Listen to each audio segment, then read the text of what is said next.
अगर मेरी कोई बात कहना गलत था तो मैं इसके लिए माफी मांगता हूं। जब शादी होगा लड़का लड़की में तो जो पुरुष है वो तो रोज रात में जो सदिया होता है उसके साथ। सिर्फ 12 घंटे के अंदर ही बिहार के मुख्यमंत्री नीतीश कुमार को नफे नुकसान का अंदाजा हो गया और वो मीडिया के सामने पहुंचे और बिना ज्यादा लाग लपेट के सीधे बयान पर माफी मांगी। अगर इसको हमने यूं ही कुछ बात कहा और उसको ले करके इतनी निंदा हो रही है तो मैं भाई देखिए, अगर मेरी कोई बात कहना गलत था तो मैं इसके लिए माफी मांगता हूं। माफी मांगने का सिलसिला एक बार में खत्म नहीं हुआ। विधानसभा के बाहर सीएम साहब कुल 3 बार माफी मांगते दिखे। गिनती आप भी देखिए। जो लड़का लड़की रात में सोने की बात है तो मैं माफी मांगता हूं उसके लिए। अगर मेरी कोई बात कहना गलत था तो मैं इसके लिए माफी मांगता हूं। इसको हम वापस करते हैं और अगर मेरे किसी बात से कोई इसकी निंदा कर रहा है तो भाई हम वापस करके और निंदा हम अपने कर लेते हैं, माफी मांगते हैं। ये तो वानगी थी। विधानसभा के अंदर का सीन अभी बाकी था। नीतीश विधानसभा पहुंचे तो बीजेपी हो हल्ला कर रही थी। माफी खारिज कर दिया गया था। सदन में जमकर नारेबाजी हो रही थी। नीतीश करते तो क्या करते, यहाँ भी महिला शिक्षा की दुहाई दी और फिर माफी मांगने लगी। सुनिए।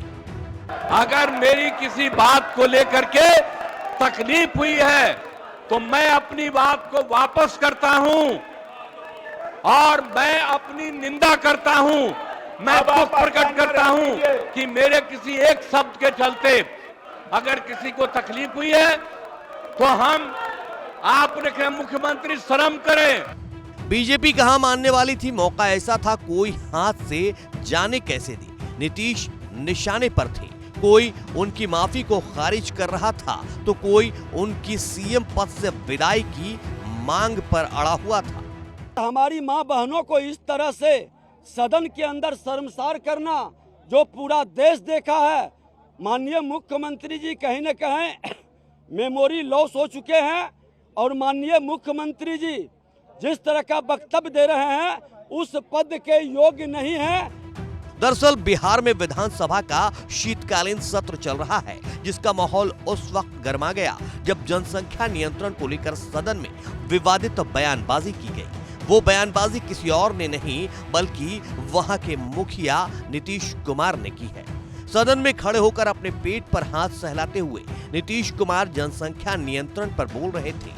मंद मंद मुस्कुराते हुए बेटियों की पढ़ाई का जिक्र कर अचानक ऐसा ज्ञान देने लगे जिसकी शायद ही किसी को उम्मीद हो। महिला विधायक का शर्म से सिर झुकाने को मजबूर थी। बगल में बैठे भतीजे तेजस्वी यादव शर्म से गड़े जा रहे थे। पीछे बैठे माननीयों में हंसी के बीच कानाफूसी शुरू हो गई थी, लेकिन नीतीश पूरे रौब में अपनी बात कहते रहे। ये बयान नीतीश के स्वभाव से बिल्कुल विपरीत था। सुनने वाले दंग थे। जब शादी होगा लड़का लड़की में तो जो पुरुष है वो तो रोज रात में जो सदिया होता है उसके साथ तो उसी में और पैदा हो जाता है। और लड़की पढ़ लेती है तो हमको मालूम था कि वो ठीक है, लेकिन अंतिम में उसको। बहरहाल नीतीश एक मंझे हुए नेता हैं। वो समझ गए कि गलती हो गई। अब बयान से पल्ला झाड़ना ही ठीक है, तो बिना किसी देरी और लाग लपेट के उन्होंने माफी मांगी। ये भी कहा कि सेक्स एजुकेशन के बारे में बात करने के दौरान कुछ ज्यादा बोल गए, लेकिन बीजेपी के लिए ये एक सियासी मौका है। जाहिर है वो नीतीश की गलती को मुद्दा बनाएगी।